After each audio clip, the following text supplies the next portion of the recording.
Oh, so many clothes that I have stained, I have ripped. I'm very clumsy. Like this jacket, I was hanging it up and a nail ripped it, and I just don't know what to do with all these discarded clothes. The sweater has a hole in it and a hole. It's just such a shame to just throw them all out. So I think I have some ideas to kind of embrace the holes and tears as well as cover them up. I'm just gonna dig through these and see what I can salvage. I'm thinking this, I'm just going to rip it more. So many designers I see are coming out with really ripped and teared sweaters. I don't think this one's garbage. I don't think this one's garbage either. This is just a little tear. I'm gonna try and save these. To the studio.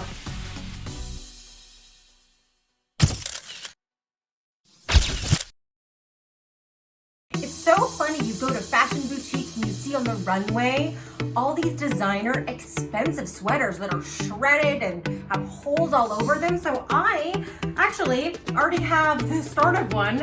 This was a natural occurring hole. So I'm just going to show you how to keep adding holes as well. Then this sweater, I just didn't love it. And so I'm going to slice it, and then I've already done the front. So I'm just going to keep doing this to the back as well as the cuffs. So all you really need is a pair of scissors and a stitch ripper and some sweaters that you just want to shred and cut up. So let's get to it. To get that distressed and shredded hem look, grab some sharp scissors and cut your sweater to your desired length in a wave pattern. My sweater here, I wanted 2 different hem lengths because of the side button detail. So let your own sweater design determine your hem length. Discard the bottom of the sweater. Using your 2 fingers, start to pull and stretch the edges. If you keep pulling the same thread, you can get up into the garment. Just pulling with your thumbs and stretching it out. Continue along the entire hem. You can make rips as big or as little as you like. Really use your fingernails to pull out those knitted yarns. If the edges have ribbing, they might be a little more difficult, so you might not be able to get as shredded, or use a smaller pair of scissors or stitch ripper. For things like cuffs, you can also just cut up into the sleeves at different lengths for a little fringe look. Just keep working on your holes until it's distressed as much or as little as you like. To create a hole within the garment, this one's actually naturally created here, use your scissors and just snip one single knitted yarn and pull apart and continue to tear up your sweater. You can even try some big rips. Create patterns with your holes and just really have a lot of fun with it. To get an asymmetrical off the shoulder look, you can start cutting at the base of the neckline and cut away the ribbing to the center back. I'm also going to cut out the tag here. So we have this sort of off the shoulder look now, and you can just tear those edges. If you want a complete off the shoulder look, you can cut away the entire neckline ribbing, but I like this look. It's super cool. So again, just have fun and get creative with your sweater ripping and distressing. Well, that was fun shredding all these sweaters so you can shred away or even further embellish them. There's lots of different things that you can do. You can take lace or different trims and you can actually put them behind your rips and hand sew in place. Just use a matching thread to your sweater fabric. You can get some really cool effects by inserting little gold trim, or you can use like little beads and just kind of whip stitch around your holes just to add a little shimmer. I love these iridescent beads, and you can just find these at your local craft store. So you can just go ahead and add and hand sew whatever you like around the holes.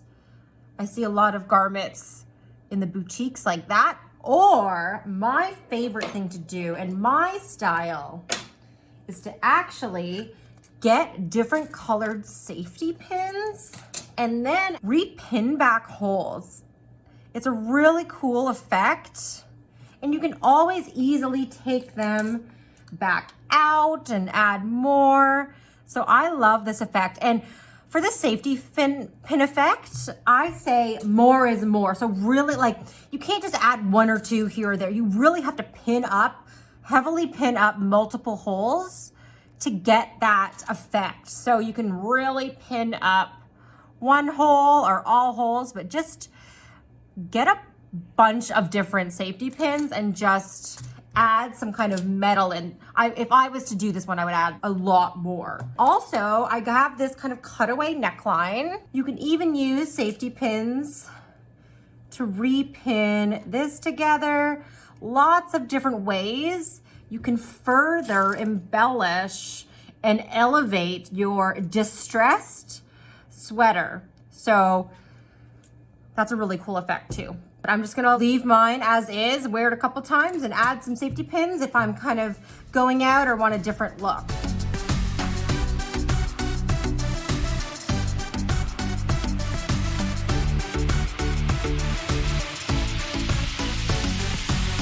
So no need to fret if you get a hole in your sweater, just make more.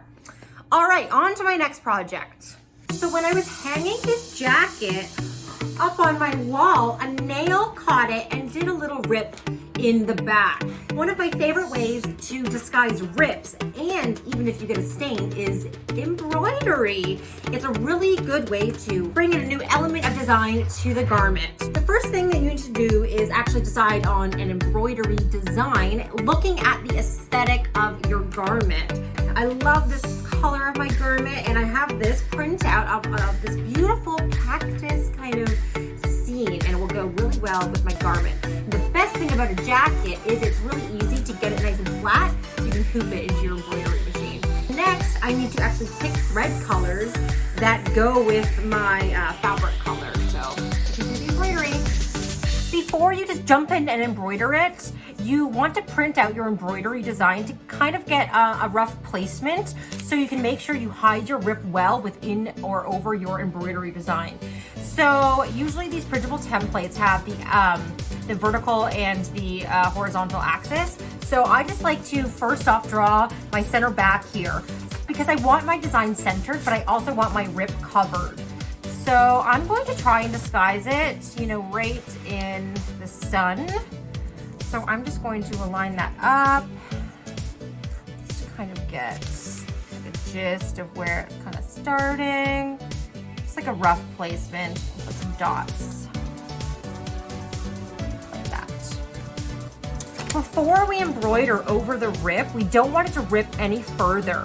And I'm just going to interface just the back, so I cut a square, and I'm gonna take this to my iron before I hoop it and place it and give it a really good press so that all of these threads are sort of glued down so nothing gets caught up and ripped further in the embroidery hoop. Lastly, my favorite part is picking thread colors. I have so many threads, like this is all my embroidery threads. So it's kind of hard to pick the thread colors. So I have this for the cactus, I think. Or Julian, do you like the darker green better? What do you think? This one? Yeah, I like the light one. Okay. And then there's little flowers. My printer's in black and white, but you can still kind of see the variations. And the sun, the mountains, and the sand. So fun. So I'm gonna get this all ready, but I wanted to show you one more example. If you have multiple rips or you have rips and a stain, you can just use little appliques. This is just a ready-to-wear jacket I have, but it's a great idea of not even hooping or placement, just placing random motifs over your stains and rips and then all over the garment. So if you want to do that, you can do that as well. So once you've stabilized your rip, lay a piece of stabilizer, mine here is fusible, right side up on your table. Open your jacket and try to center it within the stabilizer piece.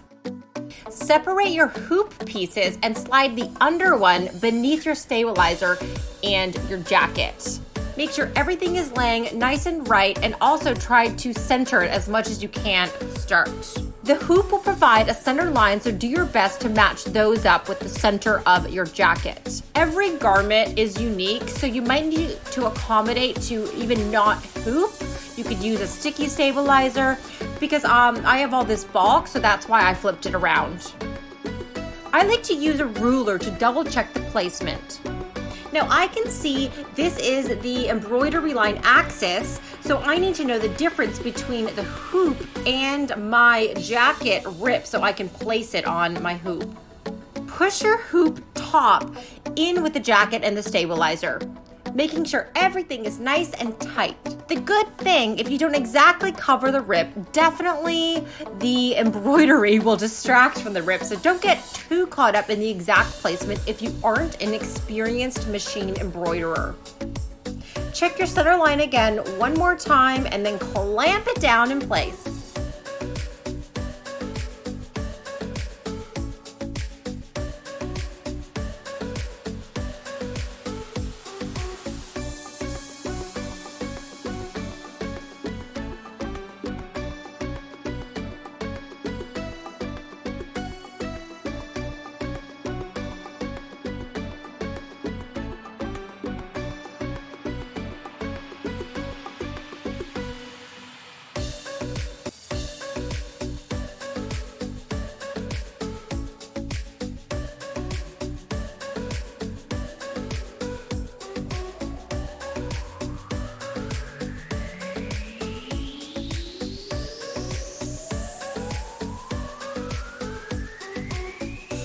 So this is fresh off my embroidery machine, but as you can see, my rip didn't quite make the sun. But you know what?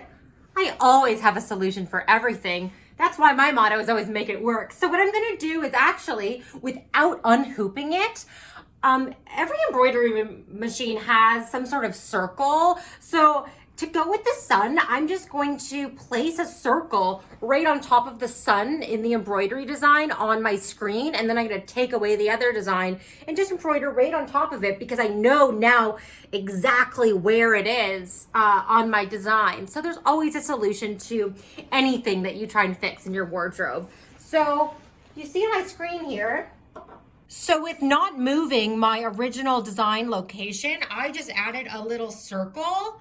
And I'm just gonna place it right over where I know that rip is, right in that sun location. And I'm gonna embroider it in orange. So now I'm gonna even have a cooler two-tone sun. So let's get this embroidered and it will definitely be covered up.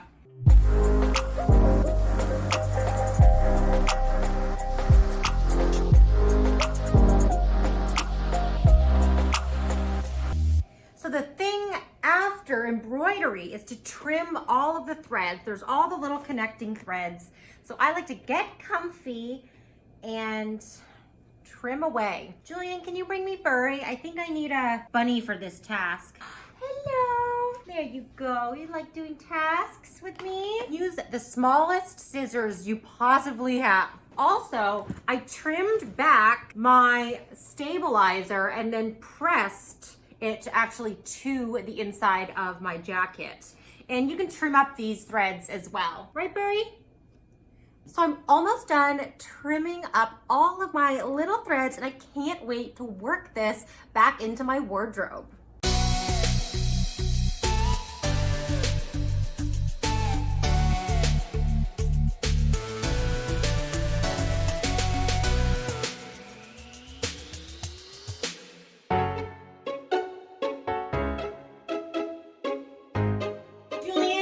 Again, I spilled all over myself. Just shot out so fast. I don't know if I can get this out, but I have an idea to actually maybe use fabric paints. I've always wanted to experiment with painting my own fabric designs. This is a natural fabric, so it should take very well. So can I borrow some fabric paint or just paint that you have?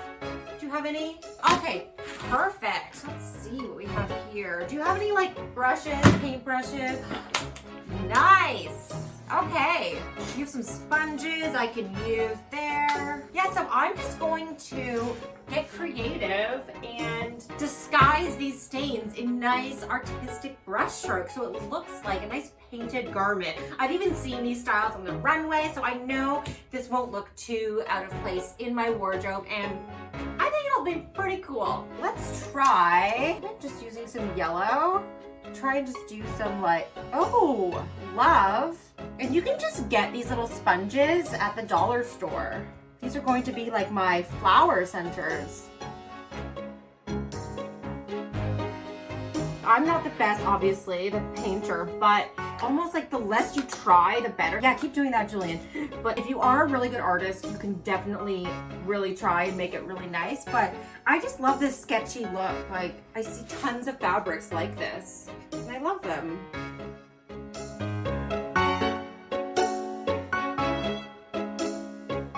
So what we're doing now is over this abstract print, we are laying clear tape and we're gonna roll white paint over it. And where the tape is what will remain exposed. And so we're kind of creating some, you know, lines and harmony over this like crazy abstract print. We just had like a lot of fun. So, you know what, if you're not completely happy with it, like doing something that ties everything together or makes it more graphic really will help elevate the print and the look. So I'm just gonna roll right over it.